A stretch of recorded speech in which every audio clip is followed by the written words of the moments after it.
আজকে অনেক দিন পরে বাইরে বের হয়েছি। প্রত্যেক দিনই বের হব, নিজের উইন্ডো দিয়ে বাইরের দিকে তাকাই দেখি বের হইতে মন চায়, কিন্তু বের হতে পারছি না। এখন সন্ধ্যা হওয়ার টাইম হয়ে গেছে, আকাশটাও দম ধরে আছে, আকাশটা রাত্রে বৃষ্টি হইতে পারে। বের হওয়া হয় না।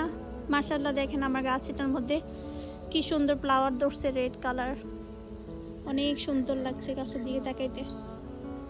দুটা টবের মধ্যে আমি কিছু লাল শাকের বিচি আর ডাঁটা শাকের বিচি ফেলছিলাম। এই যে ছোট ছোট, এখনো বড় হয় নাই। এগুলো যখন পালাইছি, পালানোর পরে উপরে কিছুটা যাবার মাটি দিয়ে দিব, মাটি আর দেওয়া হয় নাই। এখন উপর দিয়ে মাটি দিলে গাছগুলো আবার মরে যায় নাই, কি জানি। যদি কেউ জানেন এখন এ পর্যায়ে মাটি দিলে কোনো সমস্যা হবে কি না, জানলে একটু জানিয়ে দিবেন।